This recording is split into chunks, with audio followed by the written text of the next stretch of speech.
आप सभी को नमस्कार मेरी तरफ से। मुझे उम्मीद है आप स्वस्थ होंगे।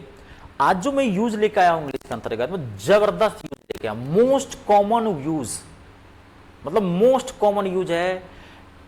अक्सर स्टूडेंट्स या लोग हमारे देश के अंतर्गत कंफ्यूज करते हैं, सही यूजेज नहीं पता है। बहुत कॉमन यूज है, आप दिन में आप 50 बार बोलते होंगे इंग्लिश के अंतर्गत। ठीक है, देखिए आज यूज है, पहले आप समझिएगा। देखिए SEEC, सी मतलब भी देखना होता है। लुक LOOK, लुक मतलब भी देखना होता है। वॉच WATCH, वॉच मतलब भी देखना होता है। बिहोल्ड BEHOLD, बिहोल्ड मतलब भी देखना होता है। और स्टेयर STARE, स्टेयर मतलब भी देखना होता है। ठीक है, these 5 words have same meaning but their uses are quite different. No one is matches to another word. कोई किसी से मैच नहीं कर रहा, इसका यूज अलग है। इन सब का मतलब तो देखना ही होता है, लेकिन इसके यूज में अंतर है। इसके यूज में क्या अंतर है 5 मिनट में आपको क्लियर कर देता हूं, 5 से 7 मिनट की वीडियो में। ठीक है, देखिए सबका मतलब सेम होता है देखना। जब भी आप नॉर्मली कहीं देखते हैं, व्हेनेवर यू सी, नॉर्मली जब भी कभी आप देखते हो तो नॉर्मल जब कहीं देखते हैं जहां पे आपका माइंड कंसंट्रेट नहीं होता है तो आप सी का यूज करोगे। Normal, where are you seeing, बात को समझ गए। सी का यूज नॉर्मल है, नॉर्मली के लिए यूज करते हैं। सी का यूज कैसे करते हैं, नॉर्मली, नॉर्मल जहां पे आपका माइंड एक जगह स्थिर नहीं रहता, फोकस नहीं रहता, एक जगह ध्यान नहीं रहा है, वहां पे सी का यूज करते हैं। लुक, जहां पर आपका ध्यान एक जगह फोकस होता है या कोई आपको अपनी ओर कोई चीज खींचना चाहता है, बताना चाहता है, ध्यान दिलाना चाहता है, समझ रहे हैं, लुक, तो वहां पे लुक यूज करते हैं। जैसे look at me, look at the panel, look at the board, look at that girl, बात समझ रहे हैं, look at that view which is attracting to all of you. Is it clear? तो जहां पर कोई चीज ध्यान दिलाने के लिए यूज करना होता है तो वहां पर क्या करते हैं, लुक का लुक, बात तो कंसंट्रेशन मोड में होगा, पूरा ध्यान जाएगा वहां पे, वहां लुक का यूज करते हैं। और नॉर्मली यूज क्या करते हैं, बात समझ रहे हैं, नॉर्मली यूज करते हैं सी का। तो यानी कि लुक का जो यूज है वो प्योर कंसंट्रेशन मोड में क्या आता है, फोकस ऑन। जब किसी चीज पे आपको फोकस करने के लिए क्या आता है, वहां पे लुक का प्रयोग किया जाता है। अब अगला वॉच, मोस्ट इंपोर्टेंट यूज है ये। वॉच का यूज 2 तरीके से करते हैं, ध्यान से सुनिए। वॉच का यूज 2 तरीके से करते हैं। पहला, वॉच का यूज जो है, पहले हम साइंटिफिक इक्विपमेंट्स को देखने के लिए यूज करते हैं। वैज्ञानिक जो चीजें हैं उसको हम देखने के लिए, जैसे आई am watching television, I am watching television, मैं टेलीविजन देख रहा हूं, बात को समझ रहे हैं। मैं कंप्यूटर देख रहा हूं, मैं मूवी देख रहा हूं, आई एम वॉचिंग मूवी, बात को समझ रहे हैं। तो जहां पर आप वॉच करेंगे, कोई भी वैज्ञानिक उपकरण है, साइंटिफिक इक्विपमेंट्स है, साइंटिफिक गैजेट्स है, उसके लिए वॉच का यूज करेंगे। अब दूसरा यूज बड़ा छोटा यूज है, थोड़ा ध्यान सुनना।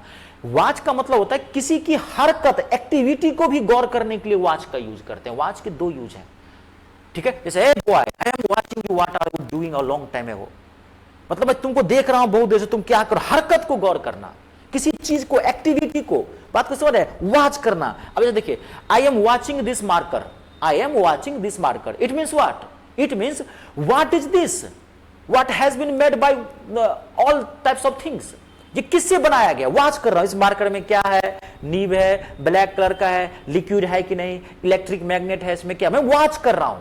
किसी की एक्टिविटी को, किसी के स्ट्रक्चर को जानने के लिए भी हम वॉच का प्रयोग करते हैं। वॉच करना, देखना, आई बात समझ में। अब वॉच का प्रयोग कोई भी आप वैज्ञानिक उपकरण देख रहे हैं उसके लिए भी वॉच का यूज करते हैं। अगला मोस्ट इंपोर्टेंट वर्ड है बिहोल्ड। बिहोल्ड का मतलब होता है, बिहोल्ड का मतलब होता है किसी को गैप लेके देखना, गैप लेके देखना। कभी आप मार्केट में जाते होंगे, देखते होंगे आप मार्केट में, मान लीजिए आप देखते हैं कोई आपकी तरफ देखता है करके, फोन बतिया, हाँ भाभी जी, हाँ हाँ आ रहे हैं होली में, टेंशन मत लीजिए, हाँ हाँ ठीक है ठीक है आ रहे हैं, भैया नहीं आ रहा, भैया कैसे आएंगे, बेचारे ड्यूटी में परेशान है, हाँ हाँ आ रहे हैं, आपका कॉन्फिडेंस लूज कर देगा कौन है। तो जब गैप लेके किसी की तरफ देखते हैं, where is used, behold, clear. अगला स्टेयर, बहुत इंपॉर्टेंट वर्ड है, STARE, एक स्टेयर पहले आप समझ लो, एक स्टेयर सीढ़ी वाली होती है लेकिन उसकी स्पेलिंग अलग होती है। उसका स्पेलिंग होता है STAIR, जो सीढ़ी वगैरह के लिए यूज करते हैं, STAIR। यहां पे क्या होता है स्टेयर, STARE। इस स्टेयर का मतलब होता है, ध्यान से सुनना, एक टक लगा के देखना, एक टक, ठीक है, to focus on continuously on someone और something, whatever it has, it doesn't matter, ठीक है। कोई भी चीज है, व्यक्ति है, वस्तु, उसको बड़े टक लगा के देखते हैं। कभी आप मार्केट में जाते होंगे, कोई सामान ले, कोई देखेंगे आपको एकदम, आपको आपकी तरफ एकदम गौर से देखेगा, ध्यान ही नहीं हटाएगा, आपका कॉन्फिडेंस लूज जाएगा, अरे बाप रे बाप सब कुछ ठीक ठाक है कि नहीं, आपका कॉन्फिडेंस लूज कर देगा। देखिए कहीं मार्केट में होता है, एक देखेगा गैप लेके, हाँ भाभी जी क्या हाल है, आ रहे हैं, हाँ हाँ ठीक है आ जाएंगे, टेंशन मत लीजिए, हाँ। एक होगा पूरा फोकस किया हुआ, बतिया नहीं, पूरा आपके ऊपर कोने में कहीं खड़ा है, ऐसे देख रहा है, आपका कॉन्फिडेंस लूज कर देगा, क्यों देख रहा है इतनी तरफ से, ठीक है। तो स्टीयर उसे बोलते हैं, दैट्स अ लीगल वर्ड, ध्यान रखना, जेल जाना पड़ेगा इसमें, ये एक लीगल वर्ड है। निर्भया कांड भारत में हुआ, मैं आपको 2 मिनट में एक नॉलेज देता हूं। भारत में एक निर्भया कांड हुआ था, आप लोग जानते होंगे, रेप कैपिटल के नाम से जाना जाने लगा दिल्ली को। लड़की का चलती बस में आंत वांत निकाल दिया था, रेप किया गया था, जिसमें उसमें जानते होंगे बहुत सारे थे, कुछ को फांसी पड़ गया, कुछ तो जुवेनाइल थे। तो उसमें आपको पता होगा, उसमें राम नाम का, रामू था या राम नाम का एक लड़का था, एक राकेश नाम का था, जो भी मुझे याद नहीं एग्जैक्ट, लेकिन वो कांड मुझे याद है, निर्भया कांड। उसके बाद भारत में एक पैनल बना, जस्टिस वर्मा कमेटी, एक सदस्य बना, और महिलाओं के पक्ष में ही कानून लिखा गया। तो देश में हाई लेवल आंदोलन हुआ था उस समय में।